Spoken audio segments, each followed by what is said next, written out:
At least, he is none of our party. Examine him, Doctor. He may not be dead. The doctor bent down. He is not quite cold, but I am afraid he is dead enough. Just help me to lift him up. They lifted him carefully an inch from the ground, and all doubts as to his being really dead were settled at once and frightfully. The head fell away. It had been entirely sundered from the body. Welcome to Meteoread Audiobooks, your best companion, where classic tales are brought to life like never before. Dive into The Secret Garden, a masterful mystery by G.K. Chesterton, first published in 1911 as part of the Father Brown series.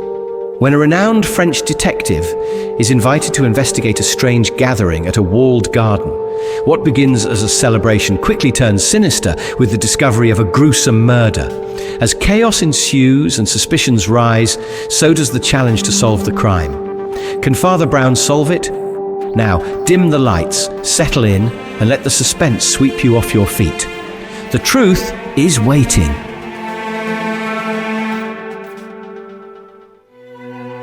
Aristide Valentin, chief of the Paris police, was late for dinner, causing some guests to arrive before him. They were reassured by his servant Ivan, an old man with a scarred face and grey moustaches, who always sat in the entrance hall decorated with weapons. Valentin's house was unique, with high walls and tall poplars nearly overhanging the Seine. Its architecture was notable for having no exit except through the guarded front door, watched over by Ivan.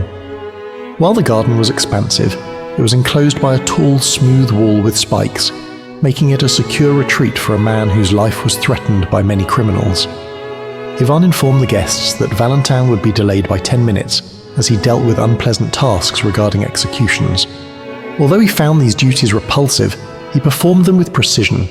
Ruthless in the fight against crime, he took a mild approach to punishment, using his influence to advocate for leniency and reform in prisons. He was a prominent humanitarian freethinker, though this made his mercy seem colder than justice itself. When Valentin finally arrived, he was dressed in black with a red rosette, looking elegant despite streaks of grey in his dark beard. He walked through the house to his study, where he paused at the open garden door, gazing wistfully at the stormy moonlight. This moment of reflection quickly faded as he realized he was late. Upon entering the drawing room, he noted that his principal guest was absent.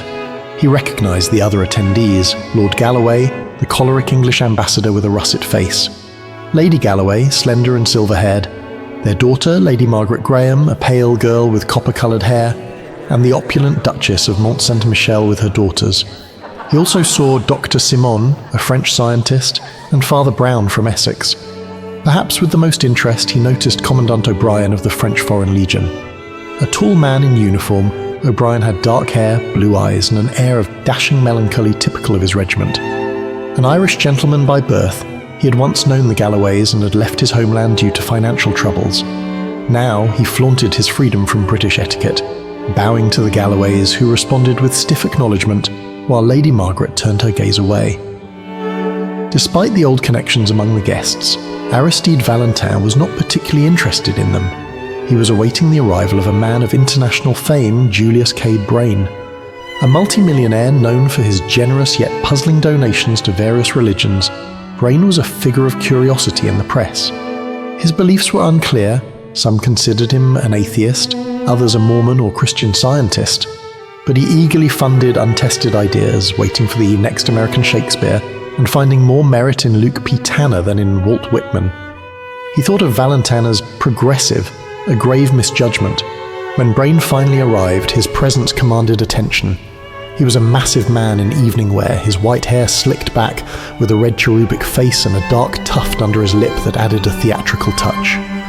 His lateness became a focal point, prompting Lady Galloway to take his arm and lead him to the dining room. The Galloways maintained a genial facade, provided Lady Margaret did not walk in with O'Brien, the Irishman. She entered with Dr. Simon instead, allowing Lord Galloway to relax somewhat, though his restlessness grew as the evening went on. During the post-dinner cigars, as the younger men drifted away to socialise with the ladies, Galloway's diplomatic demeanour began to slip. He was increasingly agitated, fearing O'Brien was somehow communicating with Margaret. Stuck with Brain and Valentine, each representing a different worldview, the conversation stagnated. Growing bored, Galloway excused himself and wandered toward the drawing room. After several minutes of wandering the corridors, he heard the doctor's high-pitched voice and the priest's dull one punctuated by laughter, likely about science and religion. But as he opened the salon door, he was struck by what was missing. Both Commandant O'Brien and Lady Margaret were gone. Frustrated, Galloway stormed back through the house. His determination to shield his daughter from O'Brien had turned into an obsession. As he headed toward Valentine's study, he encountered Margaret, her face scornful and white, a puzzling sight. If she hadn't been with O'Brien, where had she been?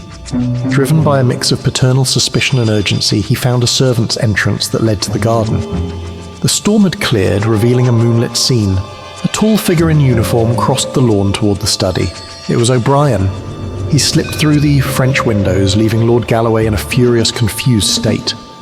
The serene garden mocked him, filled with the grace of the Irishman, stirring feelings of jealousy and impotence as a father. Desperate to confront O'Brien, Galloway followed, but he tripped over some tree or stone in the grass, looked down at it first with irritation and then a second time with curiosity. The next instant, the moon and the tall poplars looked at an unusual sight. An elderly English diplomatist running hard and crying or bellowing as he ran. His hoarse shouts brought a pale face to the study door, the beaming glasses and worried brow of Dr. Simon, who heard the nobleman's first clear words. Lord Galloway was crying. "A corpse in the grass, a blood-stained corpse." O'Brien at last had gone utterly out of his mind. "We must tell Valentine at once. It is fortunate that he is here," said the doctor, when the other had brokenly described all that he dared to examine. And even as he spoke, the great detective entered the study, attracted by the cry. When he was told the gory fact, he turned with all his gravity, instantly bright and businesslike.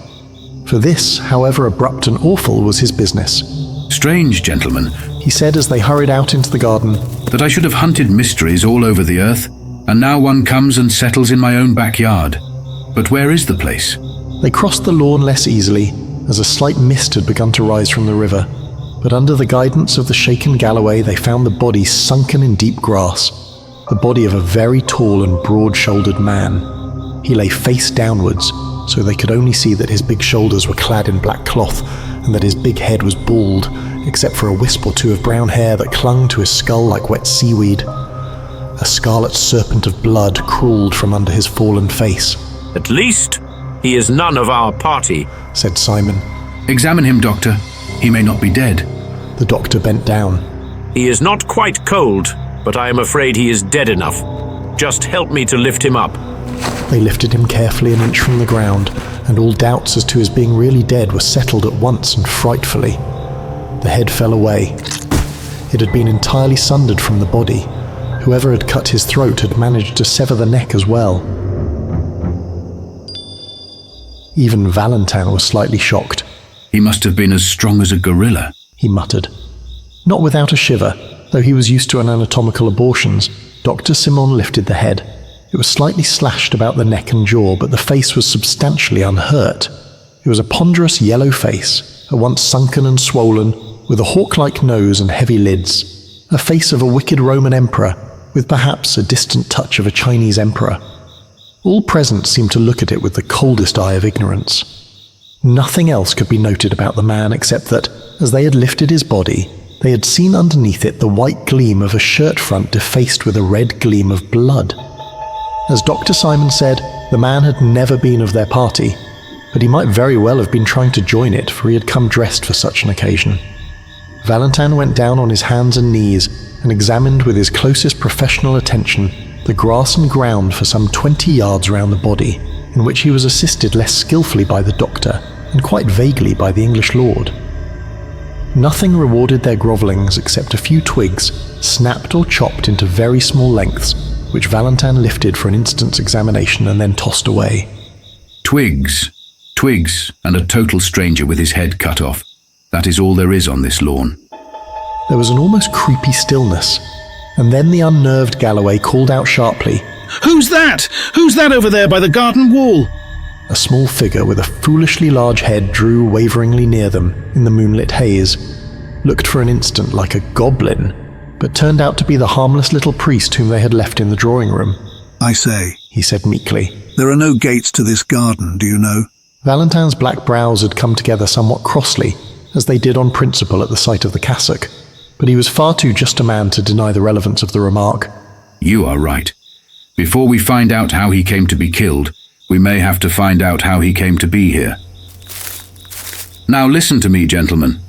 If it can be done without prejudice to my position and duty, we shall all agree that certain distinguished names might well be kept out of this. There are ladies, gentlemen, and there is a foreign ambassador. If we must mark it down as a crime, then it must be followed up as a crime. But till then I can use my own discretion. I am the head of the police. I am so public that I can afford to be private. Please heaven, I will clear every one of my own guests before I call in my men to look for anybody else. Gentlemen, upon your honor, you will none of you leave the house till tomorrow at noon. There are bedrooms for all. Simon, I think you know where to find my man Ivan in the front hall. He is a confidential man. Tell him to leave another servant on guard and come to me at once. Lord Galloway, you are certainly the best person to tell the ladies what has happened and prevent a panic. They also must stay. Father Brown and I will remain with the body. When the spirit of the captain spoke in Valentine, he was obeyed like a bugle. Dr. Simon went through to the armory and routed out Ivan, the public detective's private detective. Galloway went to the drawing room and told the terrible news tactfully enough, so that by the time the company assembled there, the ladies were already startled and already soothed. Meanwhile, the good priest and the good atheist stood at the head and foot of the dead man, motionless in the moonlight, like symbolic statues of their two philosophies of death. Ivan, the confidential man with the scar and the moustaches, came out of the house like a cannonball and came racing across the lawn to Valentine like a dog to his master. His livid face was quite lively with the glow of this domestic detective story, and it was with almost unpleasant eagerness that he asked his master's permission to examine the remains. Yes. Look, if you like, Ivan, but don't be long. We must go in and thrash this out in the house, said Valentine. Ivan lifted the head and then almost let it drop. Why? No, it isn't. It can't be. Do you know this man, sir? No, we had better go inside. Between them, they carried the corpse to a sofa in the study, and then all made their way to the drawing room. The detective sat down at a desk quietly, and even without hesitation, but his eye was the iron eye of a judge at assize. He made a few rapid notes upon paper in front of him, and then said shortly, Is everybody here? Not Mr. Brain. No, and not Mr. Neil O'Brien, I fancy. I saw that gentleman walking in the garden when the corpse was still warm. Ivan, go and fetch Commandant O'Brien and Mr. Brain. Mr. Brain, I know, is finishing a cigar in the dining room. Commandant O'Brien, I think, is walking up and down the conservatory. I am not sure. The faithful attendant flashed from the room, and before anyone could stir or speak, Valentine went on with the same soldierly swiftness of exposition. Everyone here knows that a dead man has been found in the garden, his head cut clean from his body. Dr. Simon, you have examined it. Do you think that to cut a man's throat like that would need great force?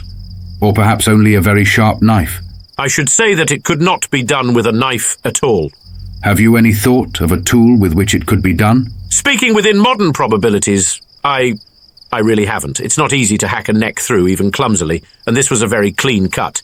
It could be done with a battle axe or an old headsman's axe, or an old two-handed sword. But good heavens, there aren't any two-handed swords and battle axes round here, cried the Duchess, almost in hysterics. Valentine was still busy with the paper in front of him.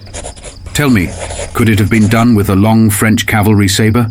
A sabre, yes, I suppose it could. A low knocking came at the door, which for some unreasonable reason curdled everyone's blood like the knocking in Macbeth.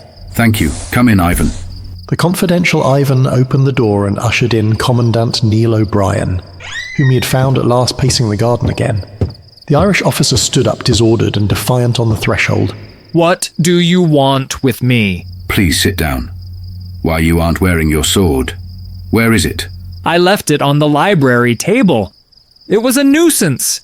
It was getting... Ivan, please go and get the Commandant's sword from the library. Then, as the servant vanished... Lord Galloway says he saw you leaving the garden just before he found the corpse. What were you doing in the garden? The Commandant flung himself recklessly into a chair. Oh, admiring the moon, communing with nature, my boy. A heavy silence sank and endured, and at the end of it came again that trivial and terrible knocking. Yvonne reappeared carrying an empty steel scabbard. This is all I can find. Put it on the table, said Valentin without looking up. There was an inhuman silence in the room, like that sea of inhuman silence round the dock of the condemned murderer. The Duchess's weak exclamations had long ago died away. Lord Galloway's swollen hatred was satisfied and even sobered. The voice that came was quite unexpected. I think I can tell you. I can tell you what Mr. O'Brien was doing in the garden since he is bound to silence. He was asking me to marry him. I refused. I said in my family circumstances I could give him nothing but my respect. He was a little angry at that. He did not seem to think much of my respect. I wonder if he will care at all for it now. For I offer it him now. I will swear anywhere that he never did a thing like this. Hold your tongue, Maggie. Lord Galloway had edged up to his daughter and was intimidating her in what he imagined to be an undertone. Why should you shield the fellow? Where's his sword? Where's his confounded cavalry? You old fool. What do you suppose you are trying to prove? I tell you this man was innocent while with me. But if he wasn't innocent, he was still with me. If he murdered a man in the garden, who was it who must have seen, who must at least have known? Do you hate Neil so much as to put your own daughter? Lady Galloway screamed. Everyone else sat tingling at the touch of those satanic tragedies that have been between lovers before now. They saw the proud white face of the Scotch aristocrat and her lover, the Irish adventurer, like old portraits in a dark house. The long silence was full of formless historical memories of murdered husbands and poisonous paramours. In the centre of this morbid silence, an innocent voice said, Was it a very long cigar? The change of thought was so sharp that they had to look round to see who had spoken. I mean, said little Father Brown, from the corner of the room. I mean that cigar Mr. Brain is finishing. It seems nearly as long as a walking stick. Despite the irrelevance, there was a scent as well as irritation in Valentin's face as he lifted his head. Quite right. Ivan, go and see about Mr. Brain again and bring him here at once. The instant the factotum had closed the door, Valentin addressed the girl with an entirely new earnestness. Lady Margaret, we all feel, I am sure, both gratitude and admiration for your act in rising above your lower dignity and explaining the Commandant's conduct. But there is a hiatus still. Lord Galloway, I understand, met you passing from the study to the drawing room. And it was only some minutes afterwards that he found the garden and the Commandant still walking there. Hey, you still there? Sorry for jumping in while you're listening. Just wanted to quickly mention that we publish stories like this every Sunday. If you're enjoying it, consider subscribing for more. Happy listening. You have to remember that I had just refused him, so we should scarcely have come back arm in arm. He is a gentleman anyhow, and he loitered behind, and so got charged with murder. In those few moments, he might really... The knock came again, and Ivan put in his scarred face. Beg pardon, sir, but Mr. Brain has left the house. Left? Gone. Scooted. Evaporated. His hat and coat are gone too, and I'll tell you something to cap it all. I ran outside the house to find any traces of him, and I found one, and a big trace too. What do you mean? I'll show you, said his servant, and reappeared with a flashing naked cavalry sabre streaked with blood about the point and edge. Everyone in the room eyed it as if it were a thunderbolt, but the experienced Ivan went on quite quietly. I found this, flung among the bushes 50 yards up the road to Paris. In other words, I found it just where your respectable Mr. Brain threw it when he ran away. There was again a silence, but of a new sort. Valentin took the sabre, examined it, reflected with unaffected concentration of thought, and then turned a respectful face to O'Brien. Commandant, we trust you will always produce this weapon if it is wanted for police examination. Meanwhile, he slapped the steel back in the ringing scabbard. Let me return you your sword. At the military symbolism of the action, the audience could hardly refrain from applause. For Neil O'Brien, indeed, that gesture was the turning point of existence. By the time he was wandering in the mysterious garden again in the colours of the morning, the tragic futility of his ordinary mien had fallen from him. He was a man with many reasons for happiness. Lord Galloway was a gentleman and had offered him up an apology. Lady Margaret was something better than a lady, a woman at least, and had perhaps given him something better than an apology as they drifted among the old flower beds before breakfast. The whole company was more light-hearted and humane, for though the riddle of the death remained, the load of suspicion was lifted off them all and sent flying off to Paris with the strange millionaire, a man they hardly knew. The devil was cast out of the house. He had cast himself out. Still, the riddle remained, and when O'Brien threw himself on a garden seat beside Dr. Simon, that keenly scientific person at once resumed it. He did not get much talk out of O'Brien, whose thoughts were on pleasanter things. I can't say it interests me much, especially as it seems pretty plain now. Apparently, Brain hated this stranger for some reason, lured him into the garden, and killed him with my sword.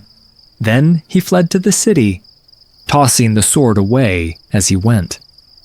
By the way, Ivan tells me the dead man had a Yankee dollar in his pocket, so he was a countryman of Brain's, and that seems to clinch it. I don't see any difficulties about the business. There are 5 colossal difficulties, like high walls within walls. Don't mistake me. I don't doubt that Brain did it. His flight, I fancy, proves that. But as to how he did it. First difficulty, why should a man kill another man with a great hulking saber when he can almost kill him with a pocket knife and put it back in his pocket? Second difficulty, why was there no noise or outcry? Does a man commonly see another come up waving a scimitar and offer no remarks? Third difficulty, a servant watched the front door all the evening, and a rat cannot get into Valentine's garden anywhere. How did the dead man get into the garden? Fourth difficulty, given the same conditions, how did Brain get out of the garden? And the fifth? Is a trifle, I suppose, but I think an odd one. When I first saw how the head had been slashed, I suppose the assassin had struck more than once. But on examination, I found many cuts across the truncated section. In other words, they were struck after the head was off.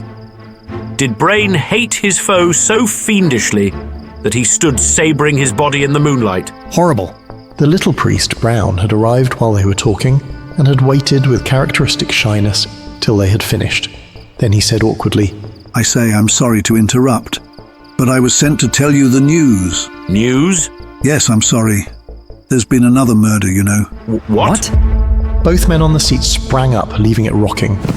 And what's stranger still, it's the same disgusting sort. It's another beheading. They found the second head actually bleeding into the river, a few yards along Brain's road to Paris. So they suppose that he... Great heaven. Is Brain a monomaniac?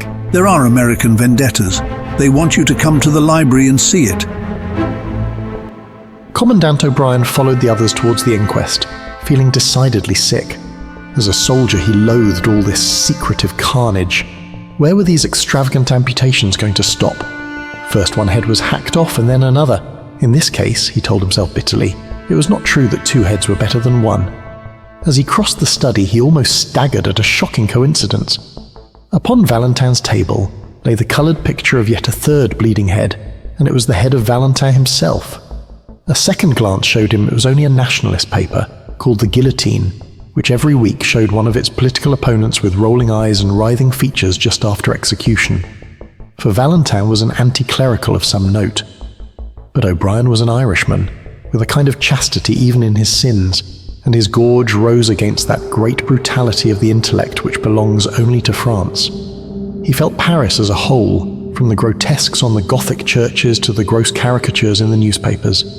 He remembered the gigantic jests of the Revolution. He saw the whole city as one ugly energy, from the sanguinary sketch lying on Valentine's table, up to where, above a mountain and forest of gargoyles, the great devil grins on Notre Dame. The library was long, low and dark.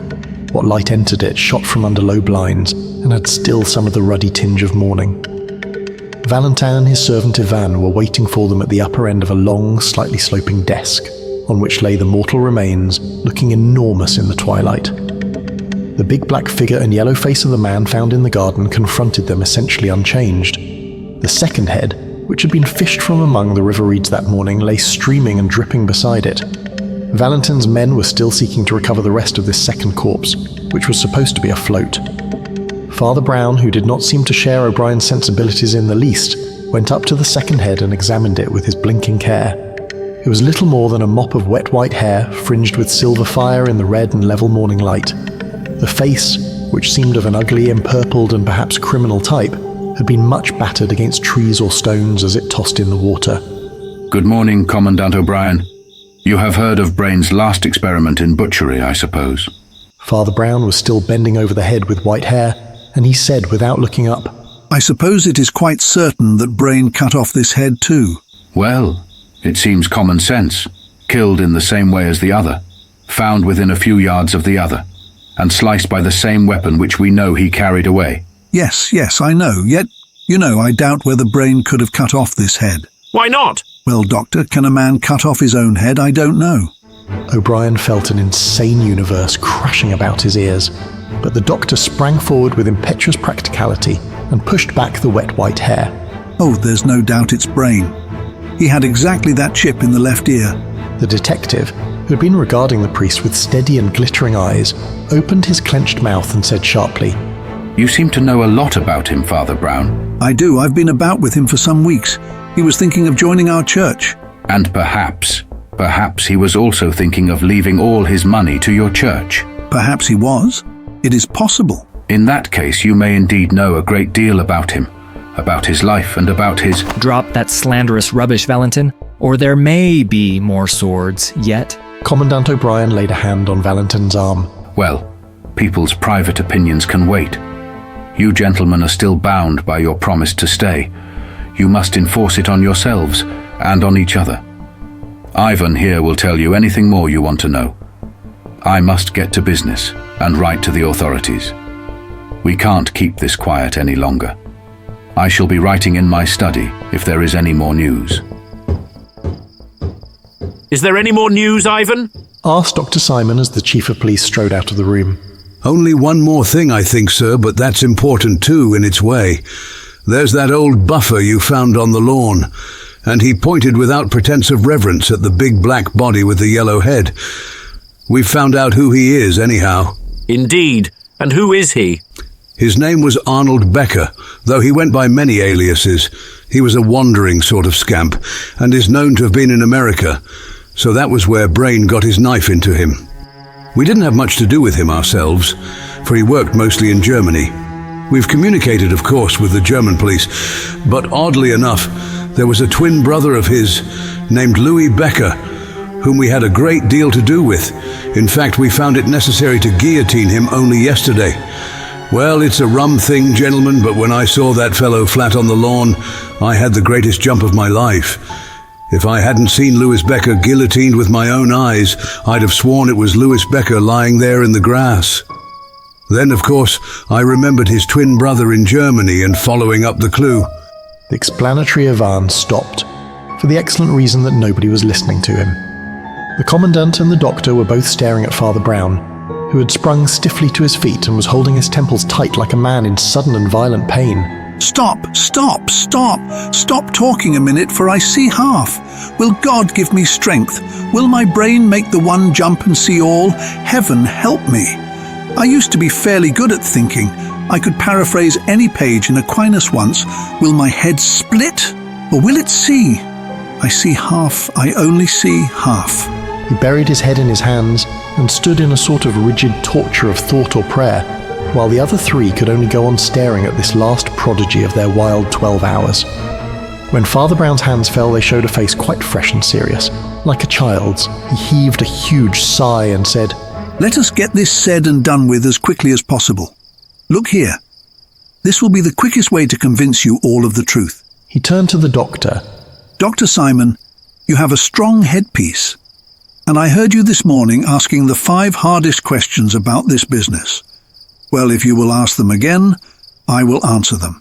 Simon's pince-nez dropped from his nose in his doubt and wonder, but he answered at once. Well, the first question, is why a man should kill another with a clumsy sabre at all, when a man can kill with a bodkin. A man cannot behead with a bodkin, and for this murder beheading was absolutely necessary. Why? And the next question? Well, why didn't the man cry out or anything? Sabres in gardens are certainly unusual. Twigs, he said, and turned to the window which looked on the scene of death. No one saw the point of the twigs. Why should they lie on that lawn? Look at it. So far from any tree. They were not snapped off. They were chopped off. The murderer occupied his enemy with some tricks with the saber, showing how he could cut a branch in mid-air or whatnot. Then, while his enemy bent down to see the result, a silent slash, and the head fell. Well, that seems plausible enough. But my next two questions will stump anyone. The priest still stood looking critically out of the window and waited. You know how all the garden was sealed up like an airtight chamber. Well, how did the strange man get into the garden? There never was any strange man in the garden. There was a silence, and then a sudden cackle of almost childish laughter relieved the strain. The absurdity of Brown's remark moved Ivan to open taunts. Oh, then we didn't lug a great fat corpse onto a sofa last night. He hadn't got into the garden, I suppose. Got into the garden? No, not entirely. Hang it all! A man gets into a garden or he doesn't. Not necessarily. What is the next question, Doctor? I fancy you're ill, but I'll ask the next question if you like. How did Brain get out of the garden? He didn't get out of the garden, said the priest, still looking out of the window. Didn't get out of the garden? Not completely. A man gets out of a garden, or he doesn't. Not always. Simon shook his fists in a frenzy of French logic. I have no time to spare on such senseless talk. If you can't understand a man being on one side of a wall or the other, I won't trouble you further.